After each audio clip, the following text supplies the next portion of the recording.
Shalom, Bapak Ibu Saudara yang dikasih Tuhan. Tidak ada yang kurang, tidak ada yang hilang. Semua dipenuhi segala kebutuhannya oleh Tuhan menurut kekayaan dan kemuliaannya dalam Kristus Yesus. Dalam nama Yesus. Haleluya. Kita berjumpa kembali dalam pengajaran firman iman kali ini dari Amsal pasal 12 ayat 18. Firman Tuhan berkata, ada orang yang lancang mulutnya seperti tikaman pedang, tetapi lidah orang bijak mendatangkan kesembuhan. Di dalam bahasa Inggris, firman Tuhan ini berkata demikian, "There is that speaketh like the piercing of a sword, but the tongue of the wise is health." Sekali lagi, the tongue of the wise is health. Lidah orang bijak adalah kesehatan. Lidah orang bijak adalah kesehatan. Bapak Ibu Saudara dikasih Tuhan, dalam pengajaran firman iman sebelumnya, kita telah belajar bahwa Yesus mengatakan dalam Markus 11 ayat 23 bahwa kita akan mendapatkan apapun yang kita ucapkan.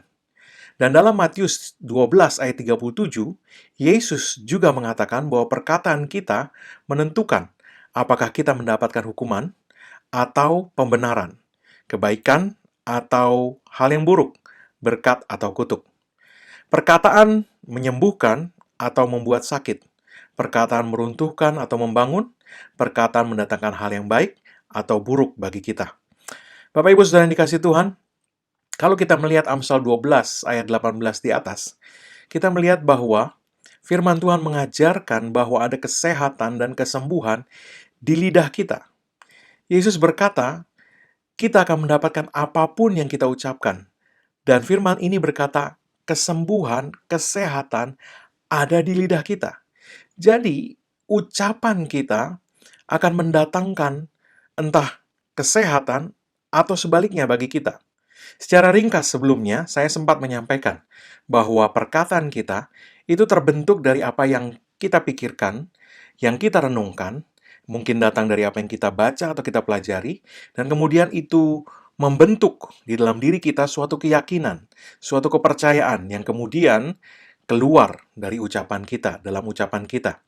Dengan kata lain, pikiran atau keyakinan kita akan membentuk ucapan-ucapan yang keluar dari lidah kita. Nah, ingat tadi firman Tuhan berkata, lidah orang bijak adalah kesehatan. Lidah orang bijak adalah kesehatan, orang bijak. Dengan kata lain, ada hubungannya dengan apa yang ada dalam pikiran dan keyakinan kita. Roma pasal 12 ayat 2 mengatakan, janganlah kamu menjadi serupa dengan dunia ini, tetapi berubahlah oleh pembaharuan budimu. Sekali lagi, berubahlah oleh pembaharuan budimu. Kita tidak dapat mendapatkan hasil yang berbeda dari dunia selama kita berpikir dan berkata-kata seperti dunia juga. Firman Tuhan ini berkata bahwa pembaharuan itu perlu terjadi pada pikiran kita sebelum perubahan terjadi dalam hidup kita. Sekali lagi, pikiran kita diperbaharui sehingga kemudian perubahan terjadi dalam hidup kita. Ingat, apa yang terbentuk dalam pikiran kita menjadi keyakinan kita, keluar dalam ucapan kita, dan Yesus berkata, engkau akan mendapatkan apapun yang engkau ucapkan. Bapak Ibu sekalian dikasih Tuhan, jadi sebelum ada perubahan perilaku, perubahan situasi, perubahan keadaan ekonomi, perubahan situasi rumah tangga, perubahan apapun juga, harus terjadi perubahan pikiran terlebih dahulu. Pembaharuan pikiran. Dengan apa pikiran kita diperbaharui? Dengan firman Tuhan. Ayat ini pada dasarnya mengatakan kepada kita bahwa pikiran kita perlu diperbaharui sehingga kita berpikir seperti Tuhan berpikir. Dan sebagaimana Tuhan berpikir, yaitu yang firman Tuhan nyatakan, kita berkata-kata kemudian. Kita tidak lagi berpikir, kita tidak lagi berkata-kata, seperti dunia berpikir dan berkata-kata. Mazmur pasal 1 ayat 1 berkata, berbahagialah orang yang tidak berjalan menurut nasihat orang fasik, yang tidak berdiri di jalan orang berdosa, dan yang tidak duduk dalam kumpulan pencemooh. Berbahagialah orang yang tidak berjalan menurut nasihat orang fasik. Dengan kata lain, pikirannya, tindakannya tidak mengikuti dunia ini. Berbahagialah, bahasa Inggrisnya berkata blessed are, diberkatilah. Diberkatilah orang-orang yang tidak berpikir, bertindak, berkata-kata, berjalan menurut pikiran, tindakan orang dunia ini. Berbahagialah orang yang tidak berjalan menurut nasihat orang fasik. Pikirannya tidak seperti pikiran dunia. Apakah kita menyadari bahwa pikiran kita, seluruh dunia ini, itu sudah diprogram untuk berpikir secara negatif? Iblis sudah menanamkan hal-hal negatif yang membentuk pikiran kita, membentuk pikiran seluruh dunia, sehingga kita berpikir secara negatif. Kita memandang sesuatu, melihat sesuatu dari sudut pandang dunia ini yang negatif. Kita melihat bahwa perkataan-perkataan kita juga menjadi seperti itu, menjadi negatif. Coba perhatikan, misalnya orang berkata, saya ketakutan setengah mati, atau saya berjuang mati-matian, atau saya lebih baik mati daripada mati, mati, mati, mati. Negatif. Hal-hal yang negatif. Itu sudah terprogram, membentuk pikiran kita. Pikiran ketakutan, pikiran kekalahan, pikiran sakit penyakit, pikiran kematian. Itu berpikir seperti dunia, pikiran kegagalan. Kalau kita berpikir seperti itu, kita berpikir persis seperti dunia berpikir. Pikiran kita harus diperbaharui, sehingga kita berpikir seperti Tuhan berpikir. Sehingga pikiran kita sejalan dengan firman Tuhan. Kita berpikir seperti Tuhan berpikir, dan akhirnya itu akan membuat kita berkata-kata seperti Tuhan berkata-kata. Ketika Tuhan melihat gelap, Tuhan tidak berkata, wow, gelap banget. No, Tuhan berkata, jadilah terang. Ketika bumi belum berbentuk dan kosong, Tuhan berkata, jadilah cakrawala, jadilah benda-benda penerang langit. Tuhan selalu berkata-kata dengan iman dan mengucapkan apa yang Dia mau, bukan apa yang kelihatan. Jangan berbicara seperti dunia. Kalau kita berpikir seperti dunia, kita akan berbicara seperti dunia. Jangan berkata-kata seperti dunia, berbicara ketakutan, berbicara saya takut kalau-kalau, saya takut jangan-jangan. Ini semua pikiran dunia, ini semua perkataan dunia. Nah, Bapak Ibu sudah dikasih Tuhan, ada godaan untuk takut. Kalau kita digoda untuk takut, bicaralah. Ingat bahwa firman Tuhan dalam 2 Timotius 1 ayat 7 berkata bahwa ketakutan itu adalah roh. Maka katakan kepada ketakutan, ketakutan, saya melawan engkau di dalam nama Yesus. Saya menolak untuk takut. Atau kalau kebimbangan yang mencoba untuk menggoda Anda menjadi bimbang, ragu, cemas, katakan kepada kebimbangan, kebimbangan, aku melawan engkau di dalam nama Yesus. Aku menolak untuk bimbang. Seperti semua orang lain, godaan untuk khawatir dan takut pasti datang. Tapi kita perlu diingatkan kembali kepada apa yang Tuhan katakan. Firman Tuhan berkata dalam Matius pasal 28 ayat 20, Aku menyertai kamu senantiasa sampai kepada akhir zaman. Aku menyertai kamu senantiasa. Senantiasa. Sampai kapan? Akhir zaman. Roma pasal 8 ayat 31 berkata, jika Allah di pihak kita, siapakah yang akan melawan kita?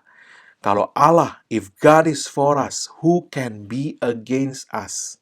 Kalau Allah bagi kita, di pihak kita, berpihak pada kita, siapa yang bisa melawan kita? 1 Yohanes 4 ayat 4 berkata, kamu berasal dari Allah anak-anakku dan kamu telah mengalahkan nabi-nabi palsu itu, sebab roh yang ada di dalam kamu lebih besar daripada roh yang ada di dalam dunia. Roh yang ada di dalam kamu lebih besar dari roh yang ada di dalam dunia. Kalau Allah di pihak kita, menyertai kita senantiasa sampai akhir zaman, dan Dia yang terlebih besar itu ada di dalam kita, apa yang perlu kita khawatirkan? Apapun yang dilakukan iblis tidak akan bisa membuat perbedaan sebab Allah di pihak kita. Siapa yang bisa melawan Dia? Dia bekerja bagi kita, mendatangkan kebaikan dalam keadaan apapun bagi kita. Allah bekerja bagi kita. Firman Tuhan tadi berkata, siapa yang bisa melawan kita? Allah yang berperang bagi kita.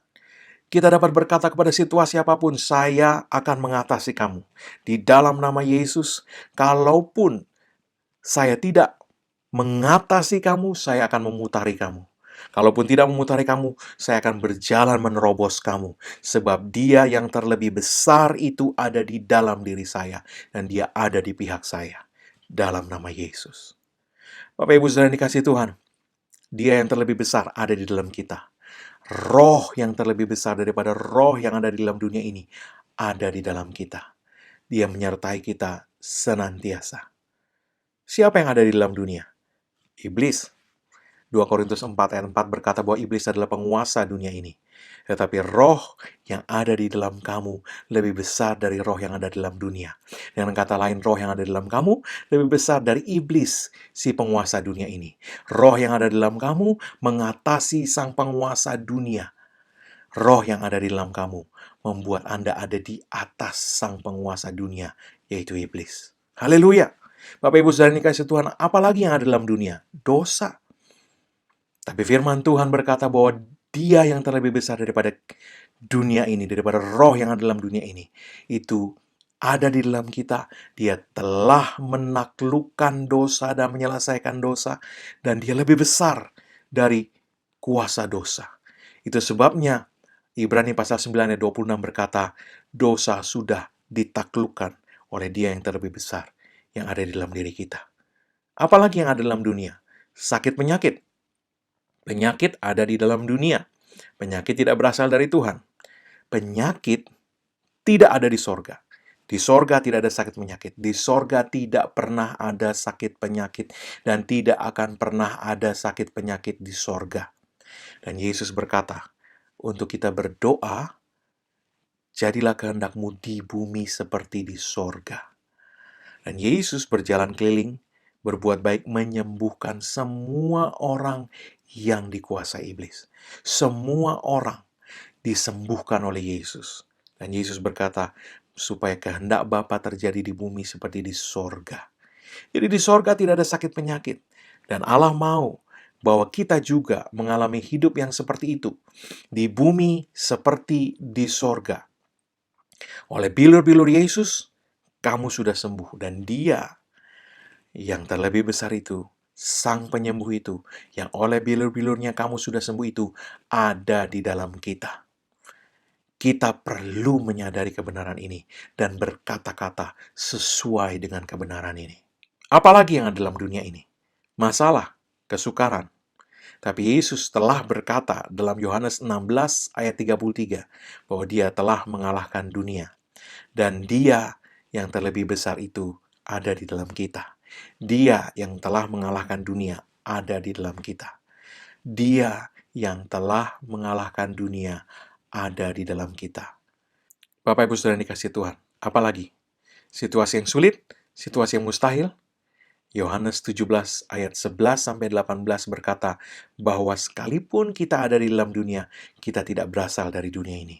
Kita adalah anak-anak yang maha tinggi. Kita adalah warga negara sorga. Dan selama kita ada di dalam dunia, Dia yang terlebih besar ada di dalam kita. Tinggal di dalam kita, bekerja bagi kita, di pihak kita, menjadikan kita lebih dari pemenang, berperang bagi kita, menjadikan kita sukses. Dia menjadikan kita di atas, above only, naik terus, tidak turun, menjadikan kita tidak dapat dikalahkan. Haleluya! Itu semua adalah perkataan iman, perkataan kemenangan, perkataan yang sesuai dengan pikiran Tuhan tadi. Perkataan yang membawa kita melewati apapun juga keluar sebagai pemenang.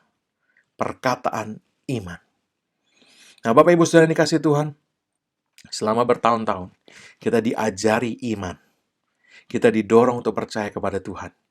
Kita diajar untuk meletakkan keyakinan kita kepadanya. Tetapi banyak yang masih belum memahami atau menerima pengajaran yang cukup mengenai perkataan iman atau mengucapkan apa yang kita percayai. Perhatikan kembali ayat-ayat ini. Amsal pasal 18 ayat 21 mengatakan hidup dan mati dikuasai lidah. Barang siapa suka menggemakannya akan memakan buahnya. Hidup dan mati dikuasai lidah. Kemudian Amsal 21 ayat 23 berkata, siapa memelihara mulut dan lidahnya, memelihara diri dari kesukaran. Berarti kesukaran ada hubungannya dengan apa yang keluar dari mulut kita. Apa yang keluar dari lidah kita. Kalau kita berkata celaka, bangkrut deh, dan sebagainya, Yesus berkata bahwa kita akan mendapatkan apapun yang kita ucapkan. Terlebih karena ucapan yang keluar itu mengalir dari keyakinan kita. Nah, Matius pasal 12 ayat 37 berkata, karena menurut ucapanmu engkau akan dibenarkan, dan menurut ucapanmu pula engkau akan dihukum. Kemudian Markus 11 ayat 23 berkata, aku berkata kepadamu, sesungguhnya barang siapa berkata kepada gunung ini, beranjaklah dan tercampaklah ke dalam laut, asal tidak bimbang hatinya, tetapi percaya bahwa apa yang dikatakannya itu akan terjadi, maka hal itu akan terjadi baginya. Dalam bahasa Inggris, dikatakan dia akan mendapatkan apapun. He shall have whatsoever he saith. Apapun yang dia katakan, dia akan mendapatkan apapun yang dia katakan. Apakah kita memperhatikan apa yang Yesus katakan ini? Bahwa kita akan mendapatkan apapun yang kita katakan. Yesus tidak berkata apapun yang kita percayai. Dia akan mendapatkan apapun yang dia katakan. He shall have whatsoever he said. Bukan he shall have whatsoever he believe. Apakah kita memperhatikan hal ini? Yesus berkata apapun yang kita katakan. Ini menyatakan kepada kita bahwa berkat Tuhan sampai kepada kita bukan hanya karena kita mempunyai iman. Demikian juga kesembuhan terjadi kepada kita bukan sekedar karena kita memiliki iman. Jawaban doa juga demikian. Itu tidak terjadi sekedar karena kita percaya. Banyak anak-anak Tuhan mempercayai bahwa itu seperti itu. Tapi Alkitab mengajarkan tidak demikian. Banyak salah memahami apa yang firman Tuhan sebenarnya ajarkan. Kita tahu bahwa Yesus mengatakan dalam Matius pasal 9 ayat 29, jadilah kepadamu menurut imanmu. Nah, Pak, tuh, jadilah kepadamu menurut imanmu. Tapi ayat sebelumnya persis, itu memberikan kepada kita konteks dari kenapa Yesus mengatakan jadilah kepadamu menurut imanmu. Mari kita lihat. Ayat 28, Matius 9 ayat 28-29. Setelah Yesus masuk ke dalam sebuah rumah, datanglah kedua orang buta itu kepadanya, dan Yesus berkata kepada mereka, percayakah kamu bahwa aku dapat melakukannya? Mereka menjawab, ya Tuhan, kami percaya. Apa? Yesus berkata, percayakah kamu aku dapat melakukannya? Mereka menjawab. Mereka tidak hanya sekedar percaya. Mereka menjawab. Mereka berkata-kata, ya Tuhan, kami percaya. Lalu Yesus menjauh mata mereka sambil berkata, jadilah kepadamu menurut imanmu. Jadi Yesus mengatakan jadilah kepadamu menurut imanmu karena mereka berkata. Karena mereka mengucapkan, ya Tuhan, kami percaya. Berdasarkan ucapanmu, kamu dibenarkan. Berdasarkan ucapanmu, kamu dihukum. Berdasarkan ucapanmu, kamu mendapat kesembuhan. Berdasarkan ucapanmu, sebaliknya terjadi. Hidup dan mati dikuasai lidah. Kita melihat iman orang-orang buta ini diucapkan, dilepaskan dalam perkataan mereka. Release through words. Faith release through words. Perkataan mereka itulah yang membuat kesembuhan terjadi pada mereka. Mari lihat, Roma pasal 10 ayat 9-10 memperjelas hal ini. Sebab, jika kamu mengaku dengan mulutmu bahwa Yesus adalah Tuhan, dan percaya dalam hatimu bahwa Allah telah membangkitkan dia dari antara orang mati, maka kamu akan diselamatkan. Karena, perhatikan, dengan hati orang percaya dan dibenarkan, dan dengan mulut orang mengaku dan diselamatkan. Jadi, tidak hanya percaya, firman Tuhan ini mengajarkan kepada kita bahwa kita selamat karena percaya dan berkata-kata, bukan sekedar percaya. Bukan hanya hati kita, tapi mulut kita juga berperan dalam keselamatan yang kita terima dari Tuhan. Alkitab berkata bahwa tidak hanya karena percaya bahwa Allah membangkitkan Yesus dari antara orang mati kita diselamatkan. Sebab setelah percaya, ayat 10 berkata, dengan mulut orang mengaku dan diselamatkan. Jadi mulut yang melepaskan perkataan iman, itu yang kemudian membawa keselamatan. Percaya dan berkata-kata. Kita perlu memahami bahwa iman itu selalu diekspresikan dalam perkataan-perkataan. Iman harus dilepaskan dengan perkataan yang kita ucapkan dengan mulut kita. Kita melihat hal ini dalam ayat-ayat yang kita pelajari barusan. Ketika kita mengucapkan sesuatu, kita melakukan tindakan iman kepada apa yang kita percayai dalam hati kita. Kita melepaskan iman kita untuk bekerja untuk kita dengan ucapan kita. Ini yang jarang diajarkan kepada kita. Sekali lagi, kita perlu membuat iman kita bekerja bagi kita. Tapi bagaimana membuat iman kita bekerja? Banyak orang mempercayai tapi tidak tahu bagaimana melepaskan imannya supaya bekerja untuk mereka. Nah, Yesus mengatakan bagaimana supaya iman kita bisa bekerja untuk kita, yaitu dengan kata-kata. Perkataan yang melepaskan iman.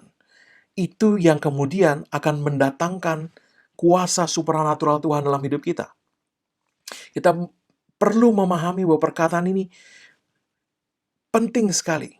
Sekali lagi, kita tidak hanya percaya, tapi kita berkata-kata apa yang kita percayai itu. Kita tidak hanya percaya dan mengharapkan sesuatu terjadi, tapi kita melakukan tindakan iman, yaitu berkata-kata apa yang kita percayai tadi. Nah, Bapak Ibu Saudara yang kasih Tuhan, pahami bahwa perkataan ini, berkata-kata perkataan iman ini bukan sekedar saat kita di gereja atau saat kita berdoa.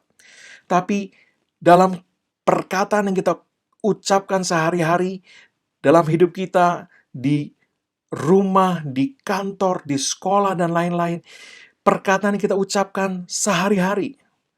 Perkataan Yesus dalam Markus 11 ayat 23 tadi menyatakan bahwa kita akan mendapatkan apapun yang kita ucapkan.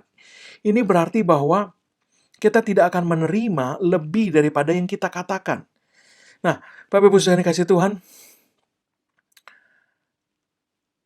kalau kata-kata kita di gereja dan di rumah berbeda, maka ada sesuatu yang terjadi di alam roh. Banyak orang itu dikalahkan oleh mulut mereka sendiri yang mengucapkan kata-kata yang saling bertentangan. Saat di gereja mereka mengucapkan sesuatu yang sesuai firman Tuhan, tapi kemudian beberapa hari kemudian di tengah situasi kondisi yang mereka alami, mereka kemudian mengucapkan sesuatu yang lain. Di gereja mereka berkata, ya saya percaya, saya tahu Filipi 4 ayat 19 berkata bahwa Allah akan menyediakan segala kebutuhanku menurut kekayaan dan kemuliaan dalam Kristus Yesus. Tapi kemudian, beberapa waktu kemudian Anda jumpa mereka mungkin tidak tahu Anda sedang makan di meja sebelah, mereka makan di meja yang lain, sedang berbicara dengan teman mereka, dan kemudian di situ mereka mengatakan, wah ini situasi yang sulit, ini saat yang sukar, kayak kelihatannya saya tidak bisa membayar hutang-hutang saya, kami akan kehilangan ini dan itu dan sebagainya. Perkataan mereka membatalkan perkataan yang mereka ucapkan sebelumnya di gereja tadi, perkataan iman yang mereka ucapkan sebelumnya. Jadi ini yang sering kali terjadi. Orang membatalkan perkataan iman yang sebelumnya dia ucapkan dengan perkataan mereka sendiri kemudian karena terpengaruh dengan situasi, kondisi yang terjadi. Mereka melihat, kok sepertinya belum terjadi. Mereka berpikir, kelihatannya nggak akan terjadi. Tapi Yesus berkata, apapun yang kita katakan, kita pasti mendapatkannya. Ibrani pasal 4 ayat 14 mengatakan demikian.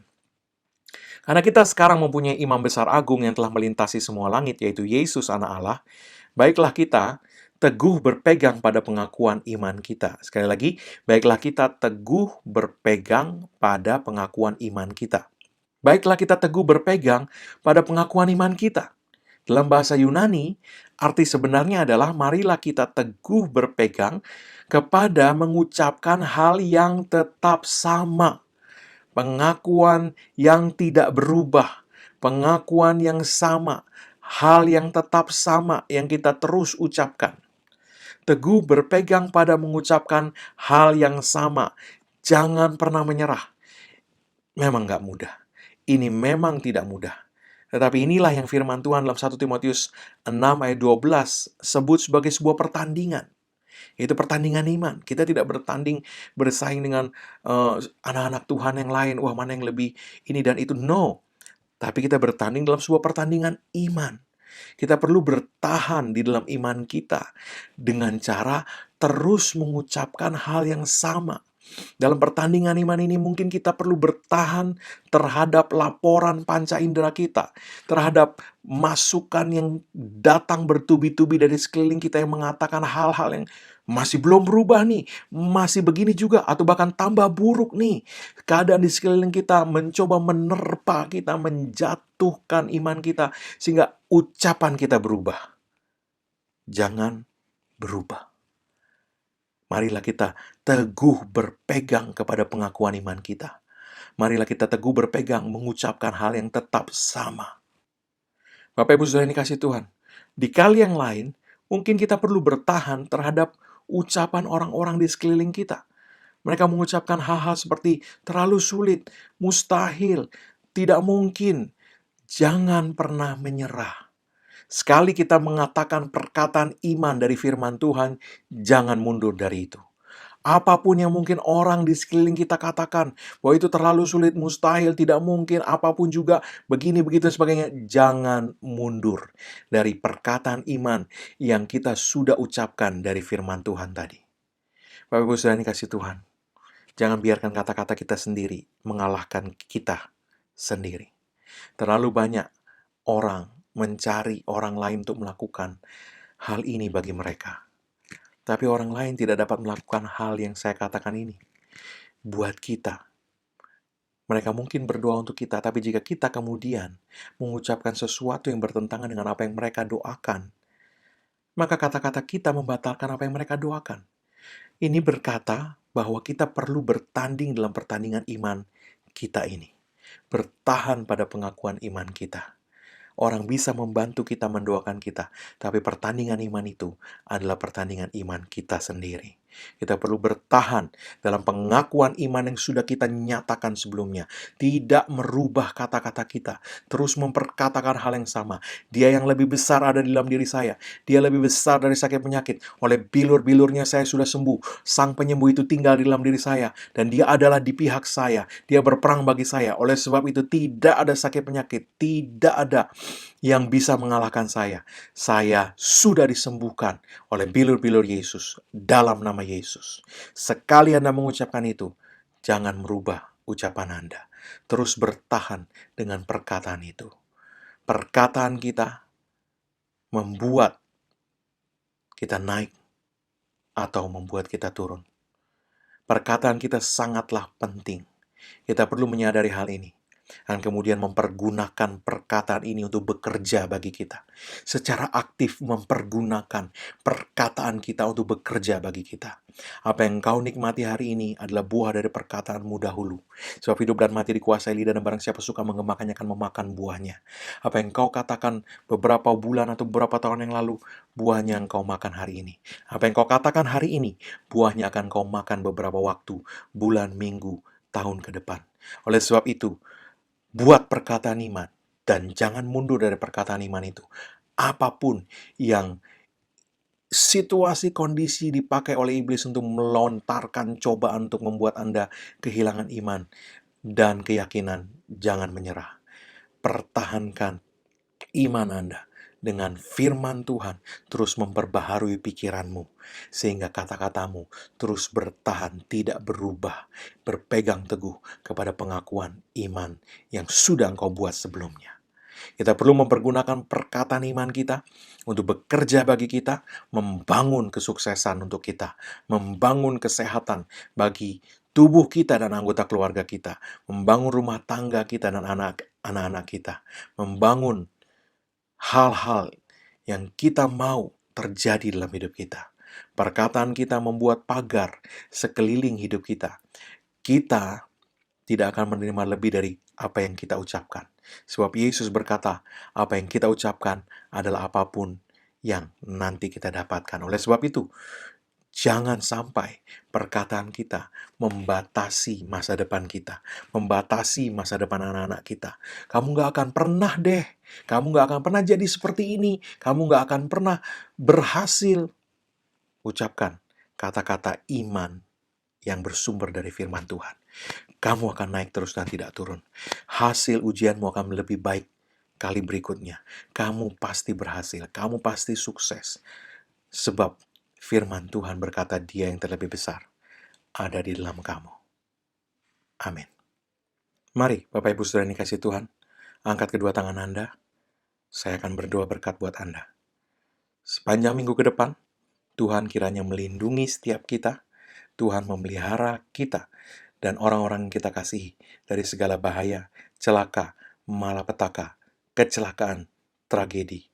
Tuhan menjagai Anda dari pandemi dan segala sakit penyakit. Tuhan melindungi Anda dan orang-orang yang Anda kasihi dari segala yang jahat dalam nama Yesus. Dan Tuhan memberkati engkau dan orang-orang yang engkau kasihi dengan kemurahannya, kesehatan ilahinya, kelimpahannya, dan dengan segala berkat dan shalom-Nya. Tuhan menempatkan engkau di waktu yang tepat, di saat yang tepat, untuk mengalami segala kebaikannya. Tidak ada yang kurang, tidak ada yang hilang, tidak ada yang rusak dalam hidupmu. Semuanya dipenuhi dengan segala kebaikan dan berkat Tuhan. Dalam nama Yesus. Amin.